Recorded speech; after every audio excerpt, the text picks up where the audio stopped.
Hello everyone and welcome back guys to a brand new video, and today we are here for something a little bit special. Now, as some of you may have seen over the last few weeks, F1 has announced there will be a circuit in Miami coming from 2019 and running on a 10-year contract. So today I actually managed to find a mod on Assetto Corsa for this track. Obviously nothing is particularly known about it, this is just based on the proposed layout so far. Obviously it's not the best mod in the world. What you're seeing in the background as well at the moment is my first run, and it's the first time I played Assetto Corsa on PC in quite a while as well. There, as you can see, I'm running this track mod as well as the Halo mod for the 2017 Ferrari F1 car.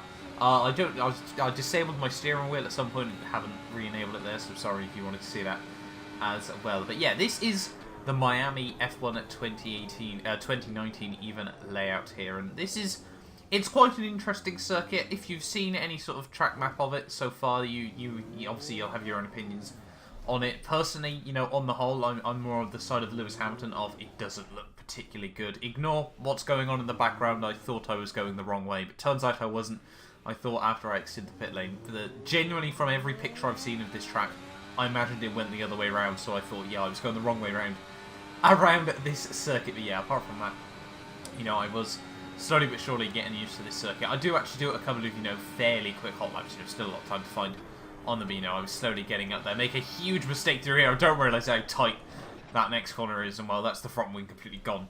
So, well, back to the pits I must go there. But yeah, now I'll sort of just show you a few laps of just general, getting used to the track, some fairly smooth running on the whole, and sort of just talk about this track in all honesty, because as I said, this mod, it's very early days in development. Obviously, we don't know what this track's going to be like in real life, so honestly, I was just impressed that someone had made any sort of mod for it. I'll try to remember to leave a link to it down in the description. It is fairly easy to find on Race Department nonetheless. You just type in, you go onto the Assetto Corsa section under downloads, and then go to tracks, and well, depending on how soon you're watching this video from when it's gone live, it's pretty up near the top. So obviously, it's not too hard to find. It's a pretty damn simple download as well. Just find your tracks option in your Steam apps or wherever you've downloaded Assetto Corsa, and it is all fairly easy transferable. I'm slowly but surely getting used to how to install mods on games like Assetto Corsa and things. So yeah, but even for me, if I can do it, it must be pretty damn simple on the whole. But yeah, the Miami GP layout then, as I said, I'm not a fan. I'm going to be brutally honest, and I don't think many people are.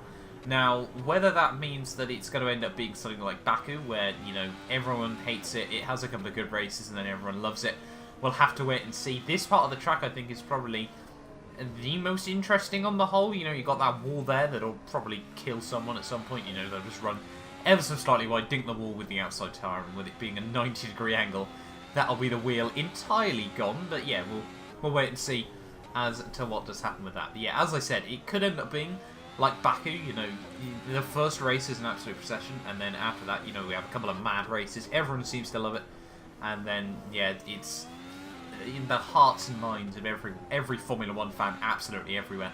So I'll have to wait and see. But yeah, generally this track, when you look at the track layout for it, there is really, realistically, two places to overtake. You've got down at the hairpin I was just at. Obviously, you can get a better run at the corner before.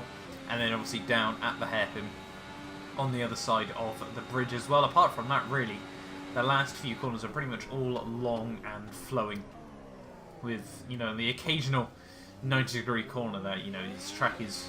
It's actually very similar to Baku, actually, if you look at a track map from, a very basic track map, I will admit. It's got long straights, mainly 90-degree corners in the first half, and then long flowing corners in the second. So it is actually worryingly similar to Baku there. So I'm not too sure if, Formula 1 went to Miami and then just went, right, this will be the track we'll use. It's going to be Baku pretty much as close as we can make it in Miami, and that'll be it. There we are. Decided, boom, 10-year contract. Easy peasy. But yeah, we'll wait and see. As I said, based on the track alone, driving one car by myself, I'm not a particular fan, but we'll have to wait and see as if the racing is alright, because, as I said, it's just a lot of low-speed traction zones mainly, and then a couple of high-speed bits with a couple of fast corners. But yeah, most of it, as you can see, is all sort of 90-degree corners at 70, 80 miles an hour, obviously. For some reason, I don't know what it is, but the Ferrari on Assetto Corsa, I personally found, and luckily it's not just me, I watched Jimmy Broadbent's video trying to beat Hamilton's pole time at Catalunya a couple of weeks back.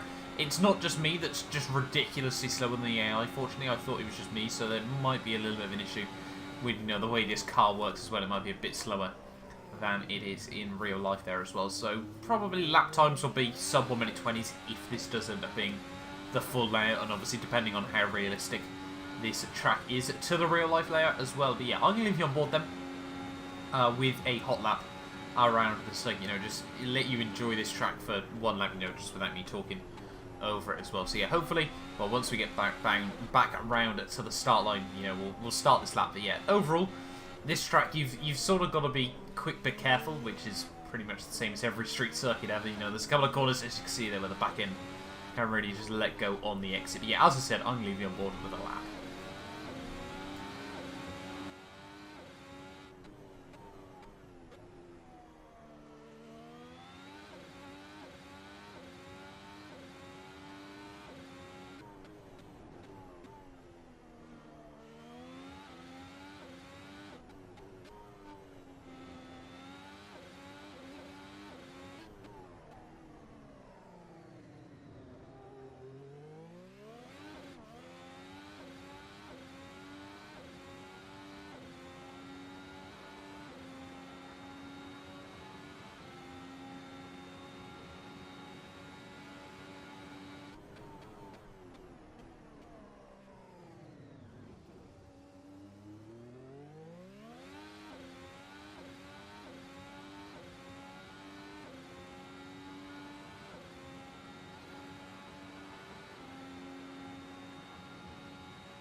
So there we are then, that was sort of like a semi-fast lap around the Miami GP circuit. You know, I wasn't really pushing all out, and obviously I hadn't really sort of like set up or anything for that as well. But yeah, we'll sort of just take a slow cruise around the circuit scene, mainly because I've completely destroyed the front wing there, but we'll sort of gloss over that. But yeah, down at turn 1, obviously 90-degree corner, a huge bump there. Hopefully that's sorted by the time they get to the rear race. It's sort of almost reminiscent of, I think it was Phoenix back in the 80s, where they had to go over a train crossing at one point, so obviously a huge bump there. But yeah, then down through a couple more 90-degree corners into the hairpin, the first one of many around the circuit, almost Monaco-esque, but far less picturesque and full of history on the whole. But yeah, it sort of seems a bit weird that Formula 1 you know, placing a second Grand Prix in the US, but obviously there's such a market over there that Formula 1 could really try and, you know, captivate, that they certainly, you know, can try and put a couple of Grand Prix in the US. Obviously, Koto will be staying on the calendar, so they'll sort of have a US street race and a US circuit race as well. So that'll be why, you know, sort of Liberty Media are really trying to do this. You know, really want to try and push out to an American audience on the whole. But whether this circuit is the right way to do it, we'll have to wait and see. You know, generally based, you know, there's quite a few IndyCar tracks that are built around built around cities and things, and some are even built around airports, if I'm not mistaken. And personally, no, I'm not a particular fan of this, so, you know, those. So maybe this is the sort of track that a lot of the Americans do like on the whole there. But yeah, overall then, the Miami GP layout, it's one that I think is really going to have to try and prove itself. It's on the basis, and just doing a few hot laps now, as you would have seen, in my personal opinion, it doesn't seem like a particularly brilliant track on the whole, but everyone said that about Baku as well, so honestly, we just have to wait and see as to what it is end up being like by the time we get to 2019, the first, well, I say the first round of the season, wherever Miami will slot in the calendar there. But yeah, hopefully, you know, you guys have enjoyed this video. Do not forget to like and subscribe if you're new around here and you want to see more of these sorts of videos. You know, if the sport's there, I'll try and make a few more videos on this. You know, might try and put a full 20 car grid around this Miami street circuit as well. See how the AI behave. But yeah, let me know your thoughts on this Miami GP layout on the whole, you know, whether you guys like it, whether you guys don't. Hopefully this, you know, has been the first time we've seen this circuit as well, you know, something a little bit different, you know. But yeah, hopefully, as I said, you guys have enjoyed this video. Do not forget to like, subscribe, and I'll see you guys next time for a brand new video.